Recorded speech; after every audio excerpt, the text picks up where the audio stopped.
somewhere. You show those damn flowers who's boss, little dude. Number 12. Breaking out of the grave. Death. Hang on, you don't break out of grave in wherever it is. You just, your ghost lives in the house or died in, or wherever you died in. Haunts that place. Anyway. It's an unavoidable consequence of life. Everything that comes to be must also stop being, or in layman's terms, if it breathes, it will stop breathing. So it's not really surprising this kid has a few issues with death. It's kind of a hard thing to wrap your mind around when you're a kid. Or an adult even. I've seen full-grown people just burst into tears thinking, oh, I'm gonna die someday. Or maybe Graham just really loves zombies and he wants to be one. I mean, that's not the worst way to go. You get to come back, walk around, see all your relatives, see them again. Also, I've never seen a zombie family argue, so I think this Graham kid has the right idea. Number 19. Wrestling. No, Billy, don't look. We're just practicing our wrestling moves, okay? We're practicing our special move, and we don't need anybody to know about this. If our enemy knows about it, they're gonna know our special move and we're gonna lose, so don't tell anyone, okay? Seriously though, unless you want your kids to see that kind of thing, you might want to invest in a lock on your door, or maybe just check to see if they're asleep before you get all kinky and shit. Also, does his dad really call his partner bitch? Man, his parents are savage. They just go right at it. Take it, bitch, take it. I want the kids to hear it. Number 18. I heart Satan. Well, obviously the radical religious types are right. Then there are video games and TV shows are brainwashing our youth to worship the unholy being best known as Satan. We need to start indoctrinating our children to know the ever-loving holiness that is Dolan. He will save your soul. Or maybe they're just getting Santa and Satan mixed up. I mean, they're both red. One's a big fat guy that gives out gifts, and the other one's a buff muscle man that pokes people with a pitchfork. Yeah, these kids are just fucked up. Number 17. Dancing on Mummy's grave. Mummy and Daddy have had so many disagreements over the years, but now that she's gone, I hope to be civil about our past ordeals. Or instead we could just dance on that bitch's grave because she was such a horrible person who couldn't do anything right. I mean, she refused to wrestle with Daddy that one time, and that's why she had to go. I'm kind of interested to see if I offended the English or the rednecks more. Number 16. I collect her hair. All young people show their love in differing ways. Not me, though. I don't love anybody. Go fuck yourself. But this kid's a real romantic. Collecting someone's hair without their permission is pretty fucking romantic, and I think everybody can agree that that's really attractive. Maybe you can make a bunch of little dolls out of them and slip them into her locker. That kind of smooth action would just seal the deal, no problem. Number 15. Being bashed to death. Nothing going wrong in this kid's life. We've all taken a bashing now and again, and if occasionally it got to the point where one of our peers got bashed 6 feet under, well, it was their fault, right? On the other hand, this could be the result of a broken home with an angry parent hurting their child, which is totally fine. If they don't get punished, they won't learn proper. Number 14. Atheism. If you're not with us, then you're against us. This line of thinking has no logical flaws whatsoever, so it's no surprise that when this kid found out that his teacher doesn't believe in Jesus, they immediately assumed that they'd go to hell. But in all seriousness, how does this kid even know that their teacher's an atheist? I'm gonna go out on a limb and say this teacher probably wears a fedora with pride and euphoria. If any of you children can actually prove that Jesus existed, I'll give you an A+ for the whole year.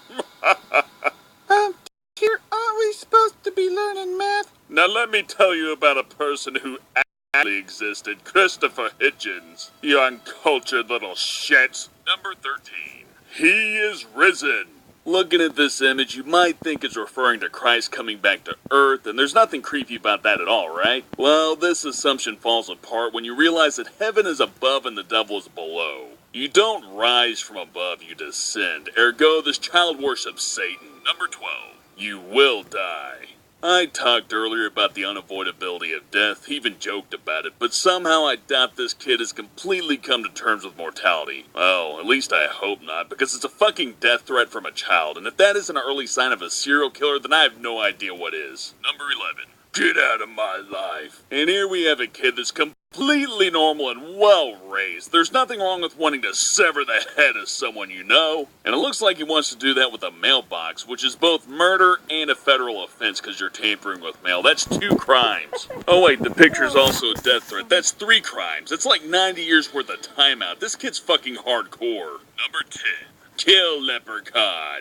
What did the Leprechaun ever do to you, little Jimmy? Did it steal your Lucky Charms and leave you without that sugar hit you need to get through the day? Either way, we got a serious problem here. Unless it's that Leprechaun from the horror movie, in which case little Jimmy bit off way he could chew. I've seen Lep in the Hood. He gave fucking Ice-T a run for his money. Jimmy's not gangster enough to handle that. Number 9. Drawings from war-torn children. These drawings from kids from completely lovely areas that absolutely no one would ever want to flee from in order to save their lives. Incredibly insensitive sarcasm aside, you know these kids have seen some shit when they want to draw someone shooting another person in the groin. That's definitely one of the top 10 ways that I don't want to die.